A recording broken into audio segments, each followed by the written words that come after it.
आज हम लोग प्रोजेक्टाइल मोशन पे कुछ कॉन्सेप्चुअल न्यूमेरिकल्स करेंगे।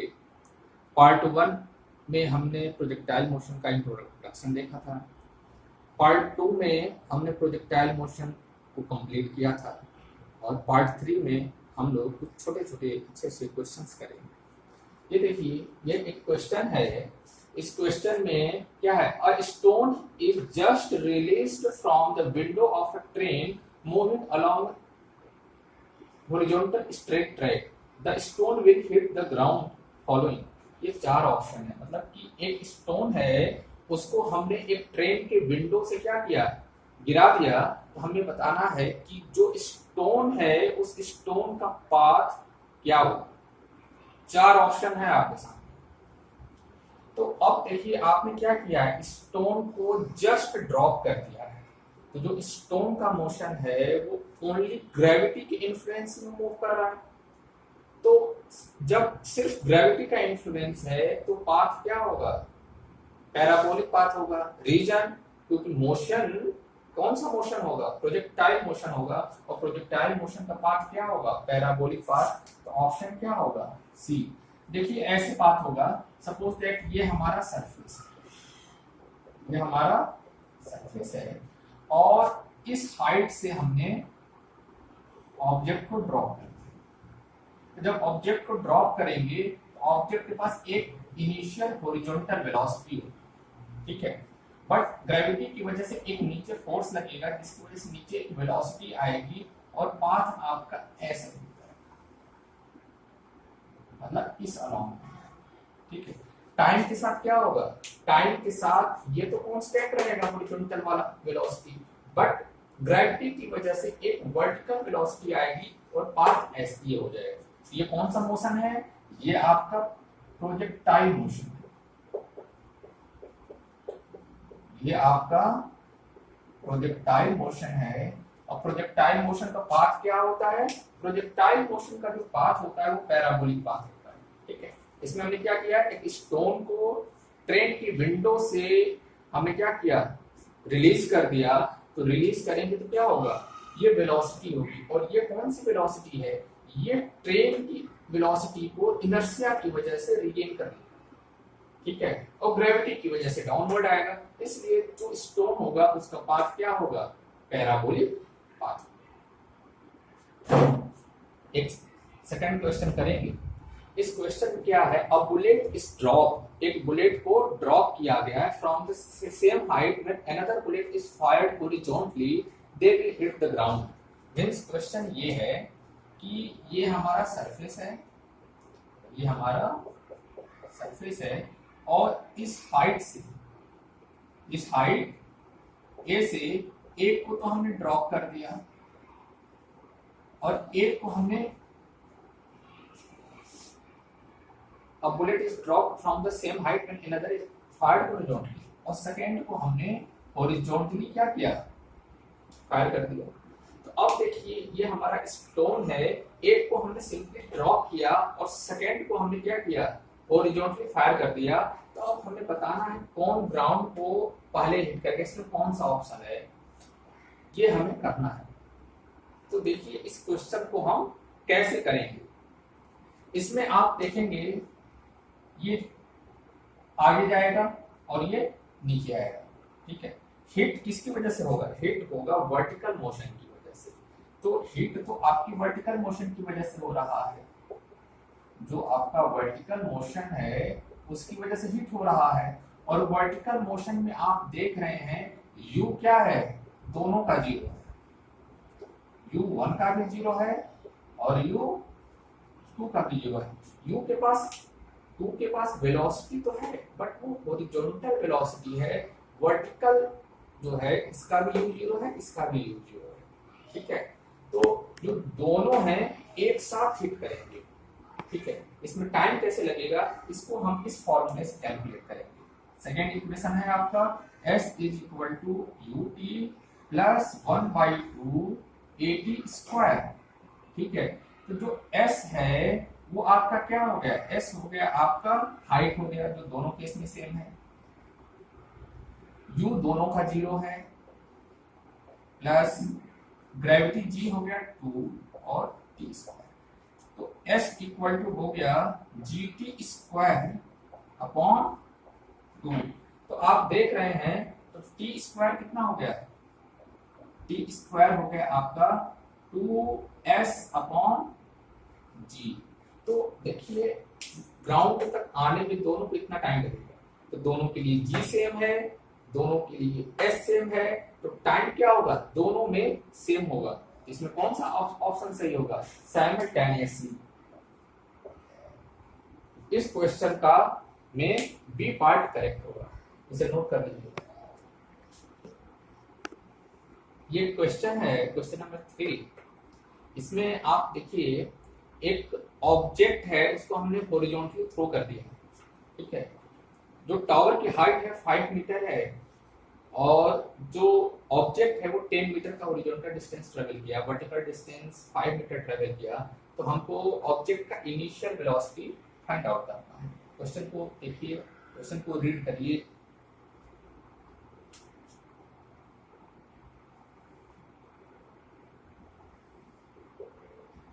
ये है 5 मीटर, वर्टिकल डिस्टेंस कितना है 5 मीटर, और ये कुछ ऐसे गिरा होगा, तो हॉरिजॉन्टल डिस्टेंस कितना है आपका 10 मीटर। हमें initial velocity u find out करना है, तो हम पहले वर्टिकल मोशन को लेंगे। कौन सा मोशन लेंगे, वर्टिकल मोशन को हम लेंगे। हम यहां अप्लाई करेंगे second equation s is equal to u t plus 1/2 AT square, इसको हम अप्लाई करेंगे। जो हमारा s है वो कितना है 5 है, u कितना है हमारा वर्टिकल मोशन में u 0 है, बिकॉज हमने यहाँ पे हॉरिजॉन्टली थ्रो किया है, वर्टिकली देखिए ये 0 है, प्लस 1/2 g कितना है हमारा 10 into T square, 1 equal to T square, T आ गया हमारा 1 सेकेंड, टाइम हमारा आया 1 सेकेंड।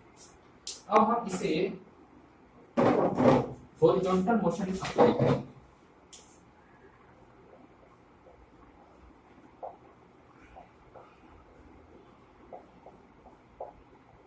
हॉरिजॉन्टली हम अप्लाई करेंगे, तो हमने यही सेम इक्वेशन अप्लाई किया, s is equal to u t plus 1/2 AT square.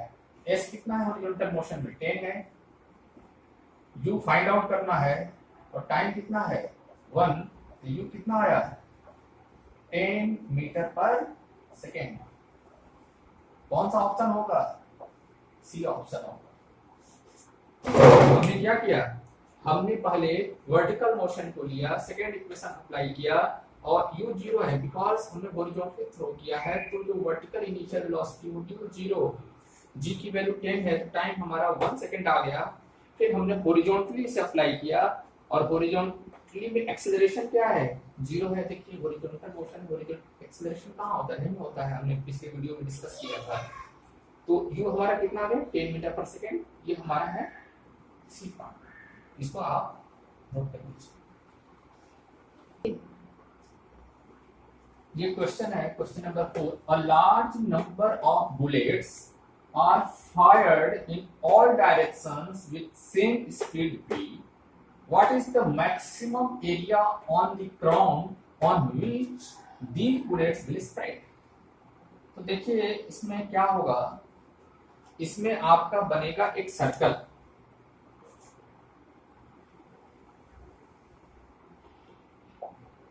ये सर्कल बनेगा, और सर्कल का जो रेडियस होगा वो रेंज होगा। हमें ये रेंज फाइंड आउट करना है। जब रेंज आ जाएगा तो एरिया आ जाएगा। एरिया कितना होता है, एरिया होता है पाई आर स्क्वायर। तो हम रेंज पे आते हैं, तो रेंज का फॉर्मूला क्या होता है, u square sine 2 theta upon g. हमें एरिया मैक्सिमम रखना है, तो एरिया कब मैक्सिमम होगा, जब रेडियस मैक्सिमम होगा। और रेडियस क्या है, रेंज। तो रेंज मैक्सिमम कब होता है, फॉर मैक्सिमम रेंज, और मैक्सिमम रेंज थीटा कितना होना चाहिए, 45 डिग्री। ये साइन 2 इंटू 45 डिग्री कितना हो जाएगा, साइन 90 डिग्री इक्वल टू 1। तो जो रेडियस है वो कितना हो जाएगा, यू स्क्वायर साइन 2 थीटा 1 हो गया अपॉन रेडियस तो आ गया। अब हमको एरिया फाइंड आउट करना है। एरिया में कितना होगा, pi r square. Pi r square की जगह हमने क्या रखा, u square upon g whole square. तो एरिया कितना आ गया हमारा, एरिया आ गया पाई यू की पावर 4 अपॉन जी स्क्वायर। तो इस क्वेश्चन में सर्कल बना क्वेश्चन के अकॉर्डिंग, एरिया मैक्सिमम रखना है, उसके लिए रेडियस मैक्सिमम होगा। रेडियस क्या है, रेंज है, और रेंज मैक्सिमम किस एंगल पे होता है, 45 डिग्री पे होता है। साइन 91 हो गया, इसको रेडियस आ गया हमारा यू स्क्वायर बाई जी, हमने एरिया के फॉर्मूले में पुट किया, एरिया आ गया।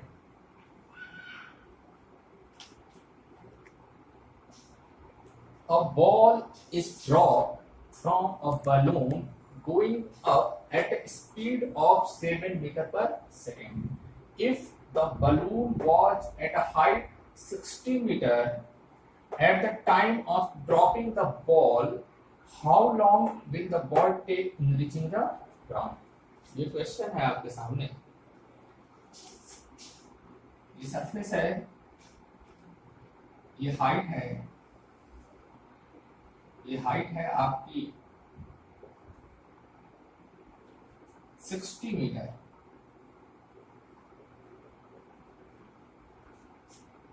यहां से बलून से जो है हमने ड्रॉप कर दिया बॉल को, तो हमें बताना है बॉल को नीचे आने में कितना टाइम लगेगा। अटेम्प्ट करिए इस क्वेश्चन को।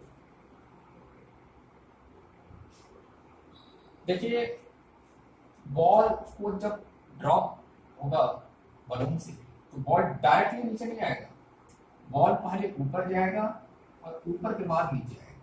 तो बॉल का पाथ ऐसे होगा, और जो ये दोनों लाइन आप देख रहे हैं, ये दोनों लाइन बेसिकली एक ही लाइन है। यहाँ समझाने के पर्पस से इन दोनों लाइन को हमने अलग अलग लिया है, ठीक है। बॉल ऊपर जाएगा और डिट्टो इसी लाइन को फॉलो करते हुए 180 डिग्री से रोटेट होते हुए आएगा और नीचे ग्राउंड तक जाएगा। क्वेश्चन को समझने के पर्पस से हमने इसे अलग अलग लिया, ठीक है। हमने क्या किया, अपवर्ड डायरेक्शन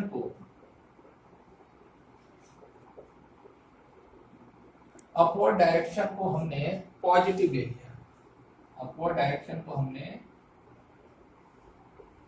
पॉजिटिव ले लिया, तो जो डाउनवर्ड डायरेक्शन होगा वो क्या हो जाएगा, नेगेटिव हो जाएगा।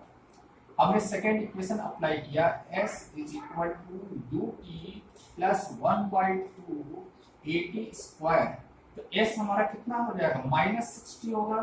क्यों, क्योंकि s क्या है, s इज डिस्प्लेसमेंट। s हमारा डिस्प्लेसमेंट है। Displacement is a vector quantity, और जो हमारा बॉल है ऊपर का डायरेक्शन पॉजिटिव है, नीचे का डायरेक्शन नेगेटिव। इनिशियल पोजीशन ये है, फाइनल पोजीशन ये है। तो ऑब्जेक्ट का डिस्प्लेसमेंट नीचे की तरफ हुआ है, इसलिए साइन माइनस में होगा। यू पॉजिटिव होगा क्योंकि इनिशियली ऑब्जेक्ट ऊपर गया है। ये हो गया 7 मीटर पर सेकेंड। ये स्पीड हो जाएगी 7 मीटर पर सेकेंड।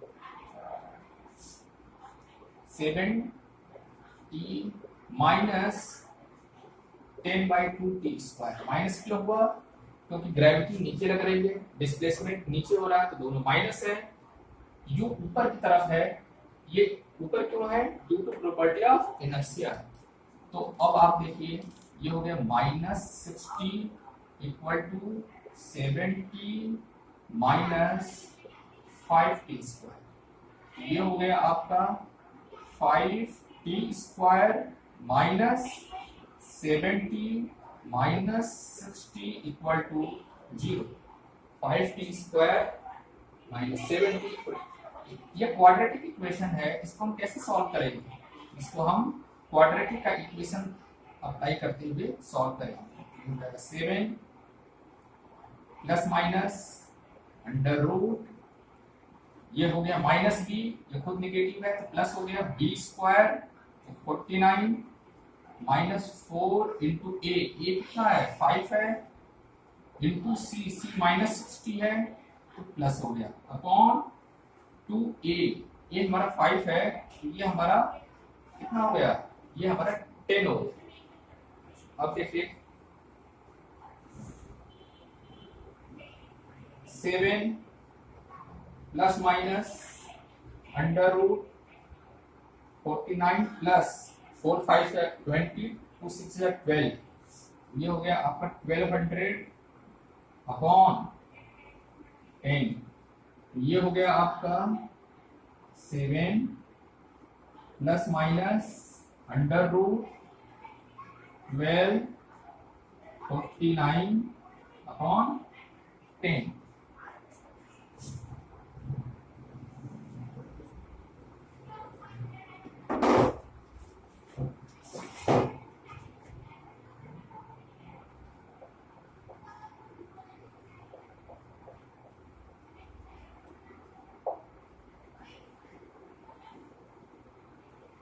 ट्वेल्व 49 का अंडर रूट इतना होता है, ये हो गया आपका 0.7 प्लस माइनस 3.534। अब देखिए हमारे पास दो ऑप्शन है, या तो हम साइन पॉजिटिव लें या साइन हम माइनस लें। साइन हम माइनस लेंगे तो टाइम नेगेटिव आ जाएगा, टाइम कभी नेगेटिव नहीं होता है, इसलिए हम माइनस साइन को इग्नोर करेंगे। तो ये हो जाएगा हमारा 0.7 प्लस 3.534, ये हो जाएगा आपका 4.23।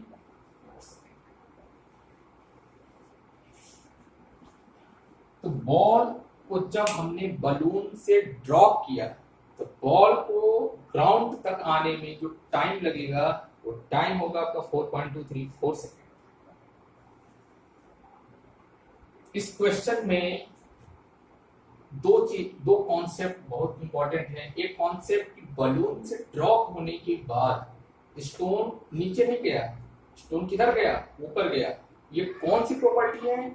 ये है प्रॉपर्टी ऑफ इनर्शिया। और सेकंड कॉन्सेप्ट इसमें क्या है?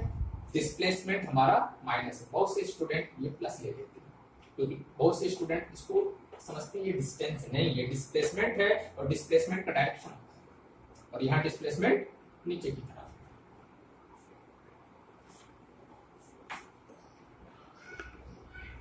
Horizontal range of a projectile is 4√3 times its maximum height. Theta equal to question mark, ये थीटा क्या? एंगल ऑफ प्रोजेक्शन, ये हमें फाइंड आउट करना। तो क्वेश्चन में क्या दिया हुआ है? क्वेश्चन में गिवन है range equal to 4√3 times maximum height. Range का फॉर्मूला क्या होता है? u² sine 2 theta upon g equal to 4√3 u² sine square theta upon 2g। जो कॉमन है उसको कैंसिल करिए, g से g कैंसिल हो गया, u² से u² कैंसिल हो गया।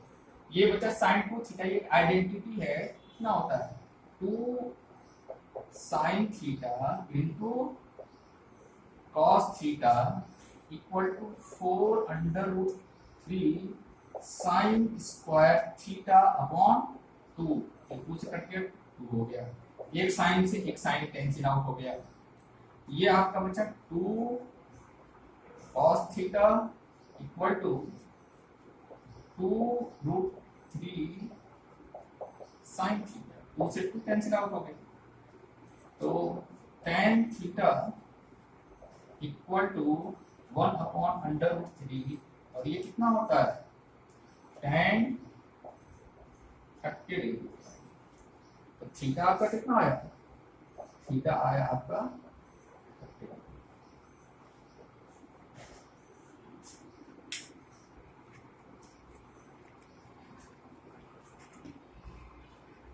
A boy can throw a stone up to a maximum height of 10 meter. The maximum horizontal distance that the boy can throw the same stone up to b. हमें maximum range बताना है, और maximum height का formula क्या होता है, u square sine square theta upon 2g। Maximum height कितना दिया हुआ है 10 इक्वल टू यू स्क्वायर।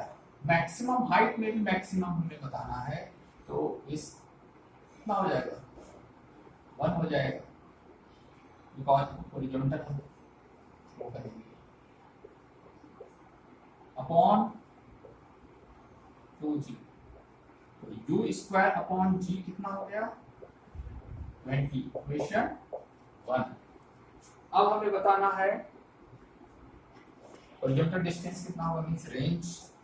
तो रेंज का फॉर्मूला क्या होता है, u square sine 2 theta upon जी।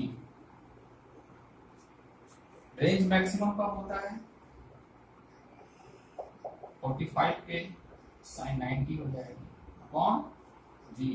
यहाँ पे थीटा कितना हो गया 45 डिग्री।